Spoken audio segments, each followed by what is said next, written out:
ओम शांति। दाता विधाता वरदाता शिव बाबा हमें अपने समान मास्टर दाता, मास्टर वरदाता, मास्टर विधाता बनाते हैं। हमारे अंतर की सब इच्छाओं को इतना पूर्ण कर देते हैं जो हमें कभी किसी से कुछ मांगने की दरकार नहीं होती। जन्म जन्मांतर की हमारी सब मनोकामनाओं को इतना पूर्ण कर देते हैं जो हम कभी किसी से कोई उम्मीद नहीं रखते। किसी देहधारी की ओर, उनकी प्राप्तियों की ओर हमारी नज़र नहीं जाती। और इसीलिए बाबा हमेशा कहते हैं, भले ईश्वरीय सेवा अर्थ ही सही, परंतु हमें कभी किसी से कुछ भी मांगने की दरकार नहीं है, क्योंकि मांगने से मरना भला। क्योंकि ये ईश्वरीय कार्य है। यहाँ जो भी सहयोगी बनेंगे वो ईश्वरीय परिवार के सदस्य होंगे। हम आपस में भाई बहन मिलकर ये ईश्वरीय बेहद का कार्य करने के निमित्त हैं। और ड्रामा में जिस आत्मा का जो देने का पार्ट है, उस अनुसार वो आत्मा ईश्वरीय सेवा में मददगार अवश्य बनेगी। इसलिए हमें कभी भी किसी से कुछ भी मांगना नहीं है। जैसे दुनिया में लोग भक्ति में चंदा आदि इकट्ठा करते हैं, वैसे यहाँ हमें किसी भी कार्य के लिए किसी और से कुछ नहीं कहना है। तो ऐसे बाबा हमें सदा से ही अपने समान दाता बनाते हैं। तो आज की मुरली भी हमें कुछ ऐसे ही शिक्षाएं, कुछ ऐसी ही सावधानी और समझानी दे रही है। सुनते हैं प्यारे बाबा के मधुर महावाक्य। आज है 12 नवंबर सन 2025। बाबा के महावाक्य हैं, मीठे बच्चे, तुम ड्रामा के खेल को जानते हो, इसलिए शुक्रिया मानने की भी बात नहीं है। प्रश्न है, सर्विसेबल बच्चों में कौन सी आदत बिल्कुल नहीं होनी चाहिए? कौन सी आदत? उत्तर है मांगने की। तुम्हें बाप से आशीर्वाद व कृपा आदि मांगने की जरूरत नहीं है। तुम किसी से पैसा भी नहीं मांग सकते। मांगने से मरना भला। तुम जानते हो, ड्रामा अनुसार कल्प पहले जिन्होंने बीज बोया होगा वह बोएंगे।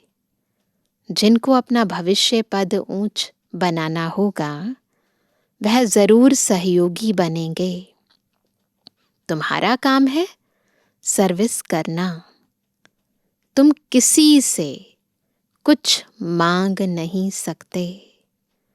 भक्ति में मांगना होता, ज्ञान में नहीं। पक्का करना है ये बात। गीत है मुझको सहारा देने वाले, दिल कहे तेरा शुक्रिया। मुझको सहारा देने वाले, ये दिल कहे तेरा शुक्रिया। हो मुझको सहारा देने वाले, ये दिल कहे तेरा शुक्रिया। जमाना जो दे ना सका तूने दिया, मुझको सहारा देने वाले, ये दिल कहे तेरा शुक्रिया।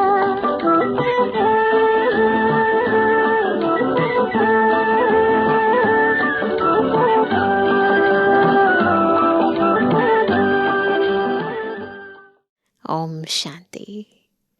यह बच्चों के अंदर से शुक्रिया अक्षर बाप, टीचर, गुरु के लिए नहीं निकल सकता है ना। क्योंकि बच्चे जानते हैं, निकलता तो है ना। कई बार कहते भी ना, याद प्यार के टाइम शुक्रिया बाबा शुक्रिया, परंतु बाबा कहते नहीं निकलना चाहिए। ज्ञान नहीं है ये। क्योंकि बच्चे जानते हैं यह खेल बना हुआ है, शुक्रिया आदि की बात नहीं है। ड्रामा प्लान अनुसार सब कुछ हो रहा है, तो किसी का कोई शुक्रिया मानने की ज़रूरत नहीं है। यह भी बच्चे जानते हैं ड्रामा अनुसार ड्रामा अक्षर भी तुम बच्चों की बुद्धि में आता है, और किसी की बुद्धि में नहीं आएगी ये बात। खेल अक्षर कहने से ही सारा खेल तुम्हारी बुद्धि में आ जाता है। गोया स्वदर्शन चक्रधारी तुम आपे ही बन जाते हो। जब खेल कहते हैं तो सारा खेल चल पड़ता है बुद्धि में, अपने आप स्वदर्शन चक्रधारी बन जाते हैं। तीनों लोक भी तुम्हारी बुद्धि में आ जाते हैं, मूल वतन, सूक्ष्म वतन, स्थूल वतन। यह भी जानते हो अब खेल पूरा होता है। बाप आकर तुमको त्रिकालदर्शी बनाते हैं। तीनों कालों, तीनों लोकों, आदि मध्य अंत का राज समझाते हैं। काल समय को कहा जाता है। यह सब बातें नोट करने बगैर याद नहीं रह सकती। तुम बच्चे तो बहुत पॉइंट्स भूल जाते हो। ड्रामा के ड्यूरेशन को भी तुम जानते हो। तुम त्रिनेत्री, त्रिकालदर्शी बनते हो। ज्ञान का तीसरा नेत्र मिल जाता है। सबसे बड़ी बात है कि तुम आस्तिक बन जाते हो। नहीं तो निधन के थे, जान जाते हैं हमारे पिता कौन है, पिता से क्या मिलता है। पहले तो निधन के थे, जानते ही नहीं थे न रचता को न रचना को। यह ज्ञान तुम बच्चों को मिल रहा है। स्टूडेंट की बुद्धि में सदैव नॉलेज मंथन होती है। जो पढ़कर आए वो बुद्धि में रिपीट होता रहता है। यह भी नॉलेज है ना। ऊंच ते ऊंच बाप ही नॉलेज देते हैं ड्रामा अनुसार। ड्रामा अक्षर भी तुम्हारे मुख से निकल सकता है और किसी के मुख से नहीं। सो भी जो बच्चे सर्विस में तत्पर रहते हैं। अभी तुम जानते हो हम ऑर्फन थे, अब बेहद का बाप धड़ी मिला है तो धन के बने हैं। पहले तुम बेहद के ऑर्फन थे। हद की बात नहीं कर रहे हैं, बेहद की बात कर रहे हैं। आत्मा अपने माता पिता को नहीं जानती थी। बेहद का बाप बेहद का सुख देने वाला है। और कोई बाप नहीं जो ऐसा सुख देता हो। नई दुनिया और पुरानी दुनिया, यह सब तुम बच्चों की बुद्धि में है। परंतु औरों को भी यथार्थ रीति समझाएं, इस ईश्वरीय धंधे में लग जाएं। हर एक के सर्कमस्टांस अपने अपने होते हैं। समझा भी वह सकेंगे जो याद की यात्रा में होंगे। याद का बल मिलता है। याद से बल मिलता है ना। जब तक बल नहीं है तब तक ज्ञान में जो जौहर भरता ही नहीं है। ढंग से समझा नहीं सकेंगे, पावर भी चाहिए। तो बाबा कहते हैं याद से बल मिलता है ना। बाप है ही जौहरदार तलवार। तुम बच्चों को जौहर भरना है तो जितना बाबा को याद करते जाएंगे हमारी ज्ञान तलवार में जौहर भरता जाएगा। योग बल से विश्व की बादशाही पाते हो। योग से बल मिलता है, ज्ञान से नहीं। बच्चों को समझाया है नॉलेज सोर्स ऑफ इनकम है। योग को बल कहा जाता है। रात दिन का फर्क है, उससे इनकम होती है। लेकिन जो ताकत मिलती है आत्मा को, पवित्र बनती है जो आत्मा, वो याद से। तो रात दिन का फर्क है। अब योग अच्छा या ज्ञान अच्छा? क्या अच्छा है दोनों में से? योग ही नामी ग्रामी है। योग अर्थात बाप की याद। बाप कहते हैं इस याद से ही तुम्हारे पाप कट जाएंगे। इस पर ही बाप जोर देते हैं। ज्ञान तो सहज है। भगवानुवाच मैं तुमको सहज ज्ञान सुनाता हूँ। 84 के चक्र का ज्ञान सुनाता हूँ। उसमें सब आ जाता है।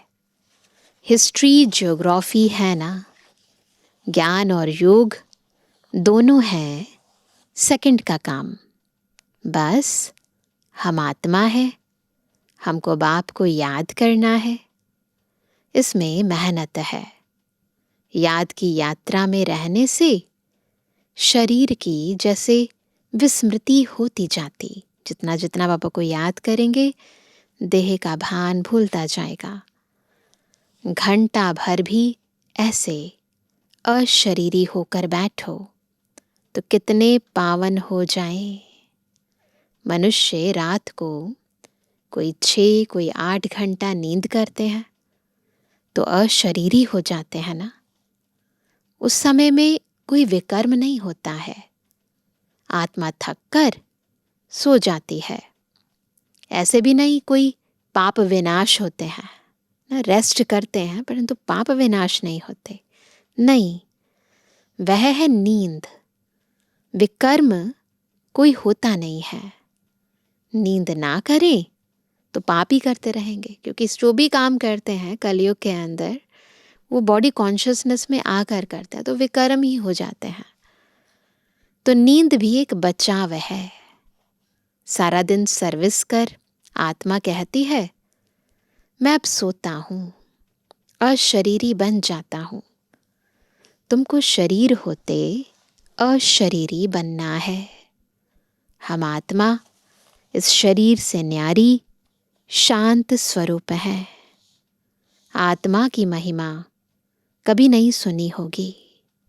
आत्मा सतचित आनंद स्वरूप है, सत्य है, चैतन्य है, आनंद स्वरूप है। परमात्मा की महिमा गाते हैं कि सत्य है, चैतन्य है, सुख शांति का सागर है। अब तुमको फिर कहेंगे मास्टर। बाबा ज्ञान का सागर है तो हम मास्टर ज्ञान के सागर हैं। बच्चे को मास्टर भी कहते हैं तो बाप युक्तियां भी बतलाते रहते हैं। ऐसे भी नहीं सारा दिन नींद करनी है कि विकारों से बचे रहेंगे। नहीं, तुमको तो याद में रह पापों का विनाश करना है। जितना हो सके बाप को याद करना है। ऐसे भी नहीं बाप हमारे ऊपर रहम व कृपा करते हैं। नहीं, यह उनका गायन है।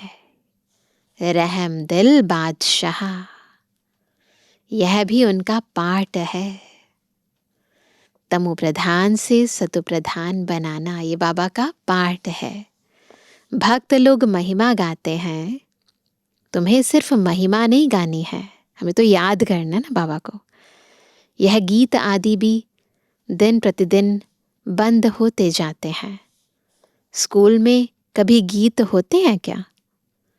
बच्चे शांति में बैठे रहते हैं। टीचर आता है तो उठकर खड़े हो जाते हैं, गुड मॉर्निंग करते हैं ना तो बस खड़े हो जाते हैं, फिर बैठते हैं। यह बाप कहते हैं मुझे तो पाठ मिला हुआ है पढ़ाने का, सो तो पढ़ाना ही है। तुम बच्चों को उठने की दरकार नहीं। बाबा कहते हैं ऐसे नहीं कि मैं जब आऊँ तो खड़े हो जाओ, जैसे वहाँ स्कूलों में टीचर आते हैं तो बच्चे खड़े हो जाते हैं। कहते हैं तुम्हें उठने की दरकार नहीं, आत्मा को बैठ सुनना है, क्योंकि यहाँ परम पिता परमात्मा आत्माओं को सुनाते हैं। तुम्हारी बात ही सारी दुनिया से न्यारी है। बच्चों को कहेंगे क्या तुम उठो? नहीं, वह तो भक्ति मार्ग में करते, यहाँ नहीं। बाप तो खुद उठकर नमस्ते करते हैं। ऐसा है हमारा बाबा, निरहंकारी बाबा।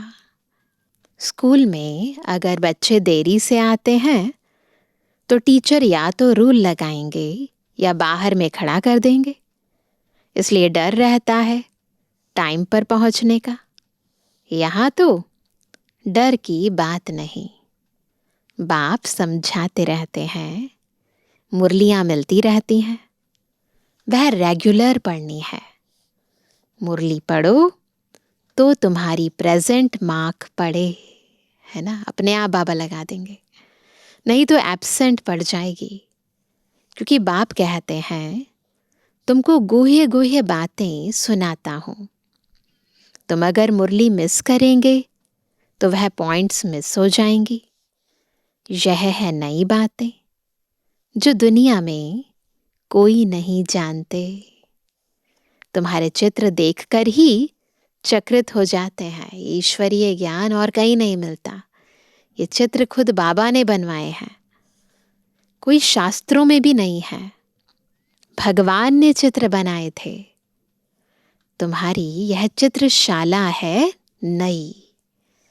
ब्राह्मण कुल के जो देवता बनने वाले होंगे उनकी बुद्धि में ही बैठेगा। कहेंगे यह तो ठीक है, कल्प पहले भी हमने पढ़ा था, जरूर भगवान पढ़ाते हैं। भक्ति मार्ग के शास्त्रों में पहले नंबर में गीता ही है, क्योंकि पहला धर्म ही यह है। फिर आधा कल्प के बाद उसके भी बहुत पीछे दूसरे शास्त्र बनते हैं।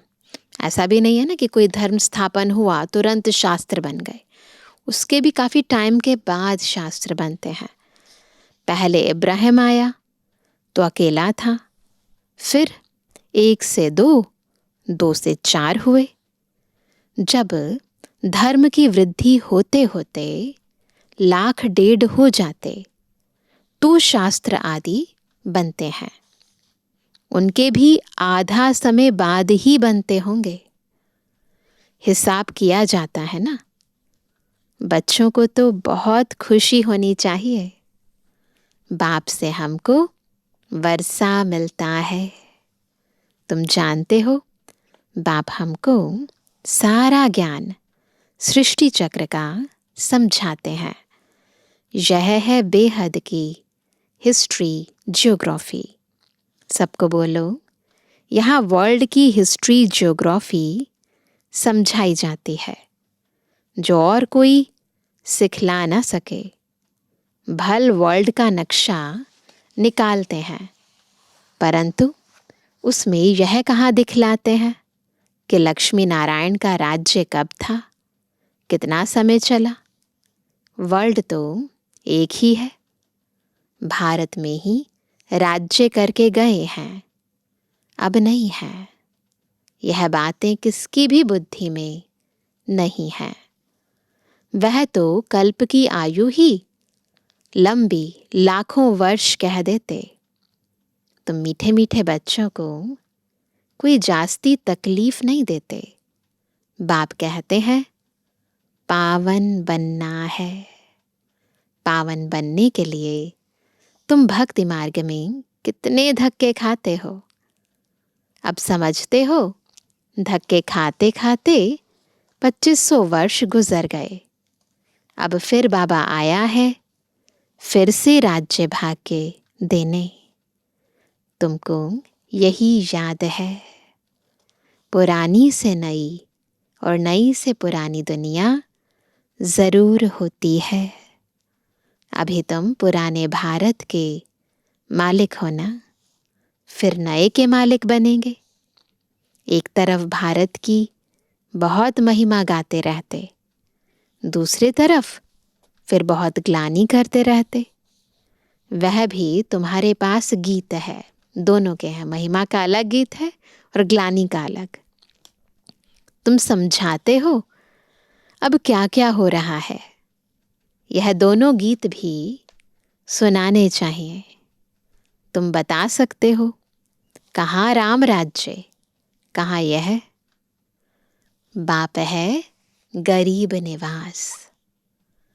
गरीबों की ही बच्चियां मिलेंगी, साहूकारों को तो अपना नशा रहता है। कल्प पहले जो आए होंगे वही आएंगे, फिक्रात की कोई बात नहीं। शिव बाबा को कभी कोई फिक्रात नहीं होती, दादा को होगी, ब्रह्मा बाबा को होती है। इनको अपना भी फिक्र है, हमको नंबर 1 पावन बनना है। इसमें है गुप्त पुरुषार्थ। चार्ट रखने से समझ में आता है, इनका पुरुषार्थ जास्ती है। बाप हमेशा समझाते रहते हैं, डायरी रखो। बहुत बच्चे लिखते भी हैं, चार्ट लिखने से सुधार बहुत हुआ है। यह युक्ति बहुत अच्छी है, तो सबको करना चाहिए। डायरी रखने से तुमको बहुत फायदा होगा। डायरी रखना माना बाप को याद करना। उसमें बाप की याद लिखनी है, कितना टाइम हमने बाबा को याद किया। डायरी भी मददगार बनेगी, पुरुषार्थ होगा। डायरियां कितनी लाखों करोड़ों बनती हैं नोट आदि करने लिए। सबसे मुख्य बात तो यह है नोट करने की। यह कभी भूलना नहीं चाहिए। उसी समय डायरी में लिखना चाहिए। रात को हिसाब किताब लिखना चाहिए। फिर मालूम पड़ेगा यह तो हमको घाटा पड़ रहा है। पता चलेगा ना कि आज याद का चार्ट कितना रहा, तो कल के मुकाबले ज़्यादा था या कम हुआ, तो पता चलेगा घाटा हुआ फ़ायदा हुआ। क्योंकि जन्म जन्मांतर के विकर्म भस्म करने हैं। बाप रास्ता बताते हैं, अपने ऊपर रहम व कृपा करनी है। टीचर तो पढ़ाते हैं, आशीर्वाद तो नहीं करेंगे। आशीर्वाद, कृपा, रहम आदि मांगने से मरना भला। कोई से पैसा भी नहीं मांगना चाहिए। बच्चों को सख्त मना है।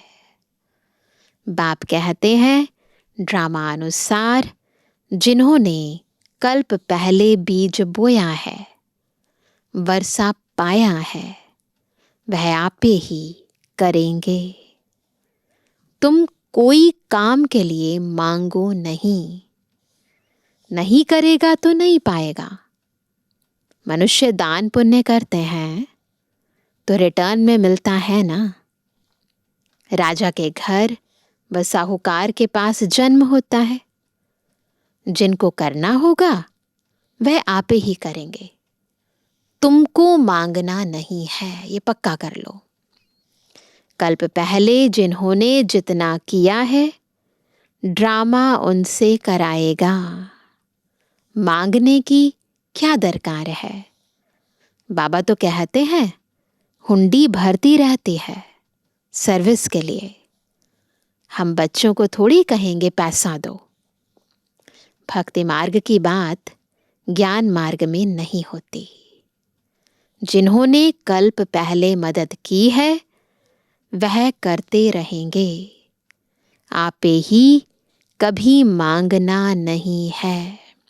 बाबा कहते, बच्चे चंदा चीरा तुम इकट्ठा नहीं कर सकते। यह तो सन्यासी लोग करते हैं। भक्ति मार्ग में थोड़ा भी देते हैं, उसका रिटर्न में एक जन्म के लिए मिलता है। जो कुछ भी हम भक्ति मार्ग में दान पुण्य करते हैं तो उसके रिटर्न में एक जन्म के लिए मिलता है। परंतु यहाँ जो हम देते हैं वो 21 जन्म के लिए मिलता है। यह फिर है जन्म जन्मांतर के लिए। तो जन्म जन्मांतर के लिए सब कुछ दे देना अच्छा है ना। इनका तो नाम भोला भंडारी है। थोड़ा देंगे बहुत देगा बाबा। तुम पुरुषार्थ करो तो विजय माला में पिरोए जा सकते हो। भंडारा भरपूर, काल कंटक दूर है।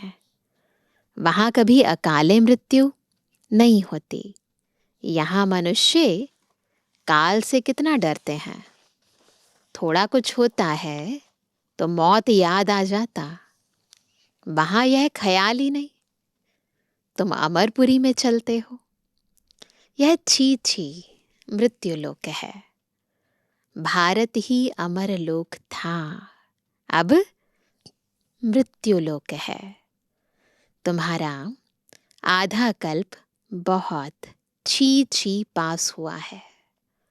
नीचे गिरते आए हो। जगन्नाथपुरी में बहुत गंदे गंदे चित्र हैं, वाम मार्ग के चित्र बनाए हुए हैं, कैसे देवी देवता वाम मार्ग में जाते हैं। बाबा तो अनुभवी है ना, चारों तरफ घूमा हुआ है। ब्रह्मा बाबा गोरे से सांवरा बना है, गांव में रहने वाला था। वास्तव में यह सारा भारत गांव है, तुम गांव के छोरे हो। अब तुम समझते हो, हम विश्व के मालिक बनते हैं। ऐसे मत समझना हम तो बॉम्बे में रहने वाले हैं। बॉम्बे भी स्वर्ग के आगे क्या है, वो चकाचौंध कुछ नहीं है, दिखावटी है ना। तो बाबा कहते हैं कुछ भी नहीं, एक पत्थर भी नहीं। हम गांव के छोरे निधन के बन गए हैं, अब फिर हम स्वर्ग के मालिक बन रहे हैं, तो खुशी रहनी चाहिए। नाम ही है स्वर्ग। कितने हीरे जवाहरात महलों में लगे रहते हैं। सोमनाथ का मंदिर ही कितना हीरे जवाहरातों से भरा हुआ था। पहले पहले शिव का मंदिर ही बनाते हैं, कितना साहूकार था। अभी तो भारत गांव है। सतयुग में बहुत माला माल था।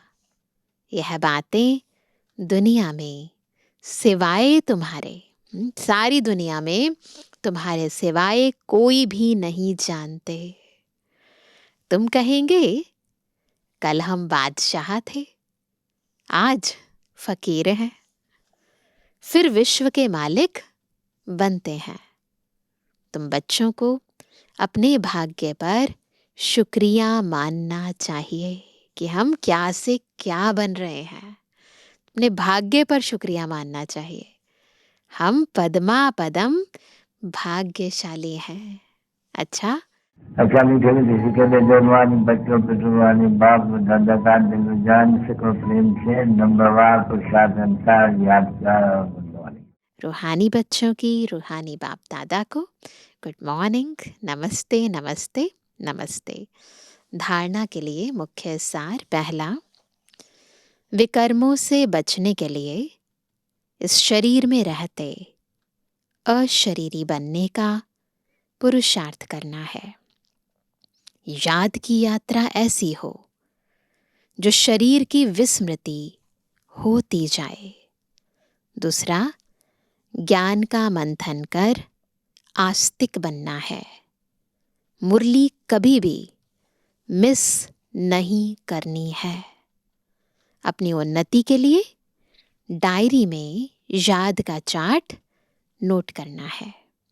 वरदान है, रूहानी शक्ति को हर कर्म में यूज करने वाले युक्ति युक्त जीवन मुक्त भव। कैसे बनेंगे जीवन मुक्त? जब रूहानी शक्ति को हर कर्म में यूज करेंगे। इस ब्राह्मण जीवन की विशेषता है ही रूहानियत। रूहानियत की शक्ति से ही स्वयं को व सर्व को परिवर्तन कर सकते हो। इस शक्ति से अनेक प्रकार के जिस्मानी बंधनों से मुक्ति मिलती है। लेकिन युक्ति युक्त बन हर कर्म में लूज होने के बजाय रूहानी शक्ति को यूज करो। मनसा, वाचा और कर्मणा तीनों में साथ साथ रूहानियत की शक्ति का अनुभव हो, जो तीनों में युक्ति युक्त है। मनसा में भी, वाचा में भी, कर्मणा में भी। वो ही जीवन मुक्त है। स्लोगन है, सत्यता की विशेषता द्वारा खुशी और शक्ति की अनुभूति करते चलो। कैसे मिलेगी खुशी और शक्ति? जब सत्यता की विशेषता धारण होगी। आज का अव्यक्त इशारा, अशरीरी व विदेही स्थिति का अभ्यास बढ़ाओ। जो भी परिस्थितियां आ रही हैं और आने वाली हैं, उसमें विदेही स्थिति का अभ्यास बहुत चाहिए। इसलिए और सभी बातों को छोड़, यह तो नहीं होगा, यह तो नहीं होगा, क्या होगा, इस क्वेश्चन को छोड़ दो। अभी विदेही स्थिति का अभ्यास बढ़ाओ। विदेही बच्चों को कोई भी परिस्थिति व कोई भी हलचल प्रभाव नहीं डाल सकती। इसलिए बार बार देह से अलग विदेही स्थिति का अभ्यास करो। अच्छा, ओम शांति।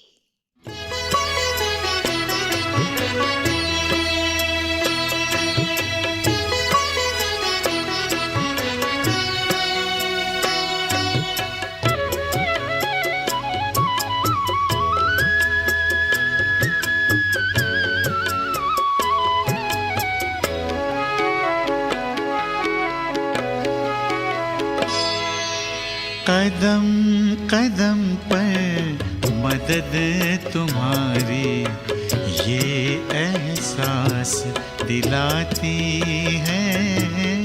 कदम कदम पर मदद तुम्हारी ये एहसास दिलाती है। सोचो तुमको कौन मिला है, सोचो तुमको कौन मिला है, कौन तुम्हारा साथी है। कदम कदम पर मदद तुम्हारी ये एहसास दिलाती है।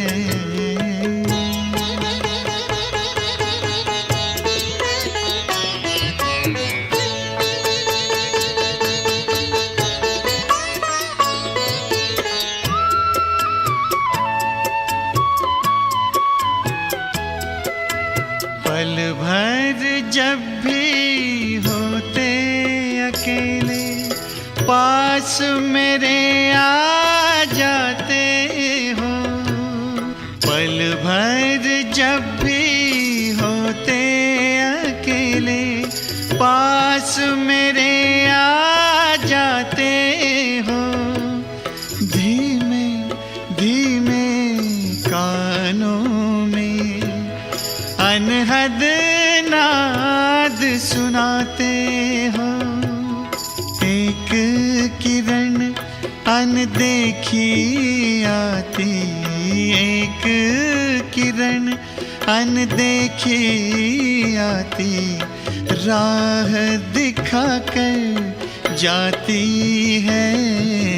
भरते हुए ना किसी ने देखा, पर झोली भर जाती है। कदम कदम पर मदद तुम्हारी ये एहसास दिलाती है।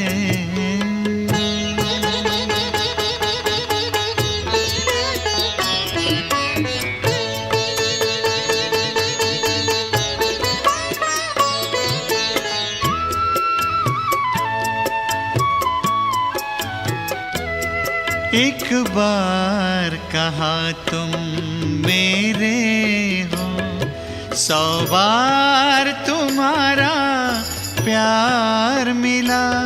एक कदम चले तेरी राहों में, तो जन्म जन्म का साथ मिला।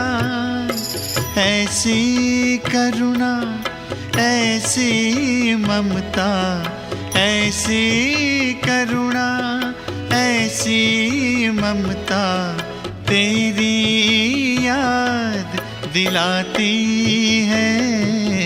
प्यार में प्रभु के दिल खो जाता, आँख सजल हो जाती है।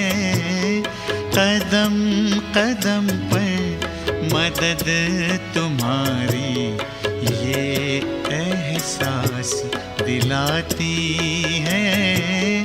सोचो तुमको कौन मिला है, सोचो तुमको कौन मिला है, कौन तुम्हारा साथी है। कदम कदम पर मदद तुम्हारी ये एहसास दिलाती है।